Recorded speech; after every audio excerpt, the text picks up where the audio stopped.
When you think of the more enthusiastic progressive enclaves of the West Coast, a few cities immediately come to mind. LA has Skid Row, San Francisco has Skid Marks, Berkeley's very innovative and just converts it to biofuel, Portland has vigilante mob justice on innocent passersby, and Seattle-Tacoma says hold my Molotov. Just kidding, give me that Molotov.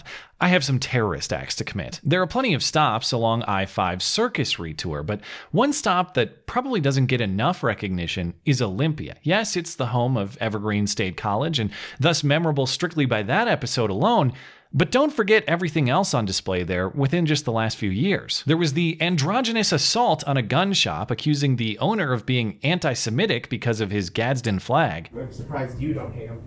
Why would you be surprised that I don't hate him? It's just because of this shit. Before taking his free Bibles and throwing them onto the roof of his business. I just had somebody who walked in and they're still outside my store, but they took a big stack of Bibles and started throwing them at the store. There was a May Day riot 2 years ago during which 9 police officers were injured by a mob with makeshift weaponry. The mob also damaged storefronts of a couple of banks, Starbucks, and Goodwill, all under the motto, "Become ungovernable." It looks like the motto has stuck, and thankfully it also looks like that Goodwill has recovered, at least judging by the costuming in today's episode that reminds us when we're thinking West Coast lunacy, Olympia proudly raises its hand and says, hey, don't forget about me. Every November 20th is National Trans Day of Remembrance. According to GLAAD, the annual memorial was started in 1999 and exists to remember victims of anti-transgender bigotry and violence, specifically those whose lives were lost to such violence. And the city of Olympia participates in observance, so they plan to light up City Hall in honor of that day. But that gesture is actually the horrendous offense for which transgender activists took to the city council meeting on November 19th to express their righteous outrage. Why? Because there's a police presence at City Hall, of course, and the police are inherent and universal enemies of trans lives, apparently. Thanks to Andy No for compiling this footage. I am profoundly ashamed that City Hall is willing to sponsor a Trans Day of Remembrance lighting in a building that has police, that has humans who are not on the side of the liberation of my sisters and my children. And police are a part of the problem. They kill my families. They make it unsafe to live. Well, who do these victimized trans people call when someone is attacking them then? Who do they expect to help them in such a scenario? And not that I'm expecting any sort of accurate description of reality from this scene, but I am curious, is there any element of truth here whatsoever? Who are these cops supposedly killing trans people? And in Olympia specifically, are the cops even killing anybody at all? According to the Human Rights Campaign, there have been 22 trans people murdered in the United States so far in 2019.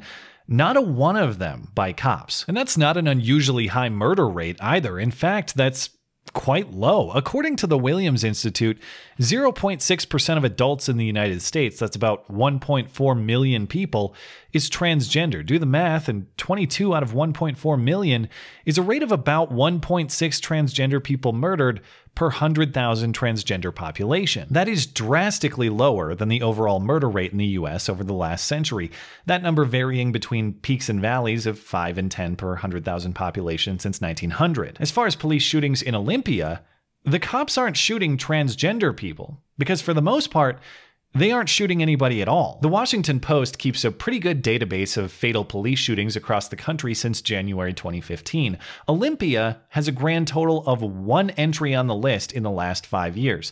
But he was a deplorable cis-het white male who attacked an officer and stole his car, not a proud gender non-conforming person of color. There was also a non-fatal police shooting of 2 brothers in 2015, but they too are cisgendered and the shooting has been adjudicated as justified. So big swing and a miss on the factual basis for this outrage. Far too much big swinging at this supposed female therapy session, in fact, but plenty more feelings and accusations to make up for it. I'm a tranny suffering in the conditions you create for us to not live in this city. I am a person that values hearing out people's pain and talking to their hearts. The people here at City Hall, they don't do that. You fuck with people's hearts. Point of order, I'm going to ask that you refrain. This is broadcast live out in people's homes. My point is, you didn't care what I just said, which proves my point. You're not listening to my frustration and pain having to deal with people like you who are worried about what I'm saying instead of or how I'm saying it instead of what I'm saying. If you can't express yourself without using the word fuck, you're not saying anything at all. You're just dumping your feelings everywhere and demanding that everybody else care. But by the way, they do. Every single member of this city council sits quietly and attentively throughout each speaker's time. Not one utters even a peep of challenge to the absolute nonsense with which they're being confronted, but they still get ripped as insufficiently caring and insufficiently progressive. You say you care, but you don't really do anything about it. I hope, but I'm very hopeless in change, especially when it's in the hands of people like you on this board. It would be really nice if people around this parts who preach progressiveness or preach acceptance and want to light up lights around buildings that are very governmental and symbols of oppression to do better and actually put more action rather than words and cheap symbols. I was curious about the perspectives of these city council members getting lectured by their progressive constituents in a progressive city about progressive values. Who elected them? And why? Is there even one dissenting voice on this unaccountable high council of alleged tranny hunters? No, of course not. Mayor Cheryl Selby shifted to this public comment portion of the meeting, observing that diversity is our strength, peace and blessings be upon it. A lot of different places in our downtown.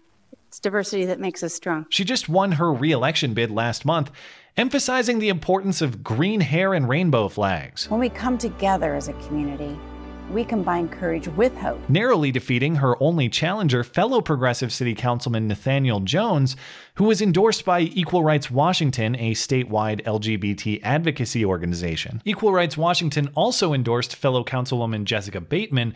Councilwoman Renata Rollins serves on the board of a nonprofit to help queer and trans victims of violence.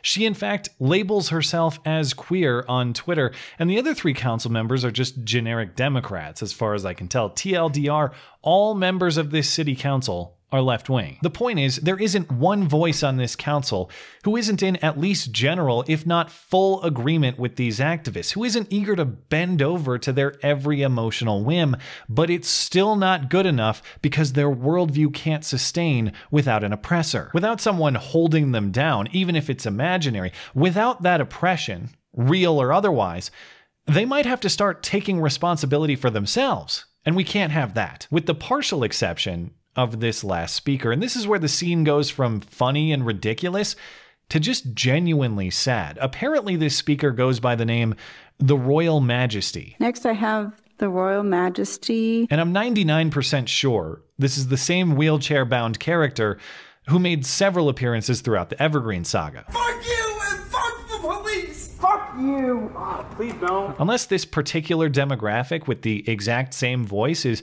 absurdly overrepresented in Olympia, this is the same person, now telling the city council that the police exist to eliminate people like her, or him, or whatever. I don't even know. How dare you co-opt the symbols of my trans and gay siblings, protected by people who are meant to eliminate us. I am beyond angry. I'm furious that this town even has the nerve to claim progressivism, even though we all know progressivism is proto-fascist anyway. Well, that is actually the most sensible thing said at this meeting, but I'm not sure for the reasons she says. Progressivism does want to control everybody. There's plenty of that on display at this very meeting, in fact. But I think she means that progressivism is actually too far to the right. I'm not sure. But anyway,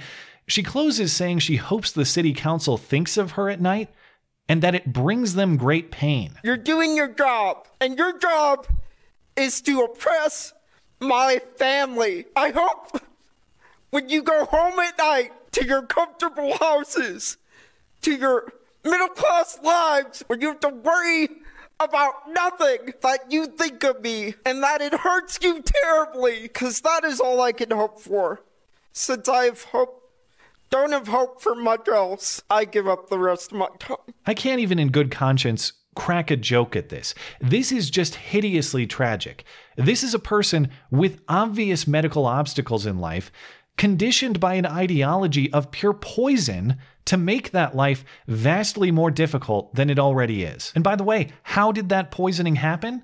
At Evergreen State, at least partially on the dime of you and me and every taxpayer in the state of Washington and across the country. Education is supposed to be a key to unlock doors of opportunity for a student like this. Instead, it's a key that has locked her in a cage, far more confining than the medical condition alone. This display is exactly why it is so crucial to challenge this ideology, not coddle and enable it as was done at Evergreen State and at this meeting, not just because it's funny and the memes spawn themselves, not just because the absurdity is far beyond any parody we could ever write as fiction, not just because it's at odds with truth and fact across a whole range of issues, but because this ideology shackles the potential of every single one of its victims. All of these speakers have been conditioned to believe that all the problems in the world are someone else's fault, some all-powerful and all-present oppression ghost who pulls the strings on all the world's puppets. It's a worldview that teaches you to keep your blame fingers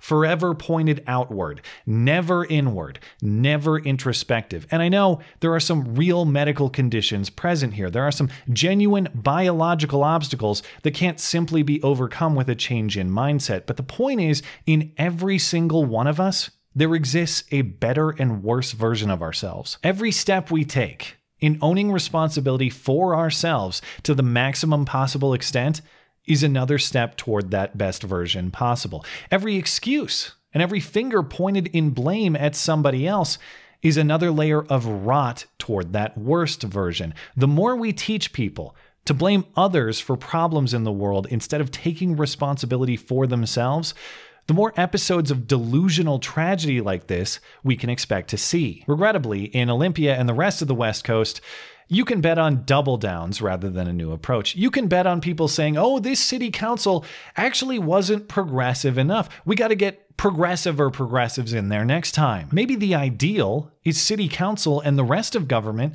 actually having minimal influence and control over your life, and you having maximum. Maybe in such a world, who sits on the city council wouldn't even matter at all. Maybe you having full ownership over your life means nobody else can mess with you anyway. I know it seems like we have increasingly less in common, but hey, maybe, just maybe, the Chad Tranny would be a great place to start looking for some shared values. I think we could all appreciate that sort of thing. Thanks as always for listening and for supporting this channel. Always appreciate that thoughtful discussion down below, and especially over on Twitter. That is at ML Christiansen. You're always welcome to coming out and chat in my live streams. Those are linked down in the description. Looking forward to it. Goodbye.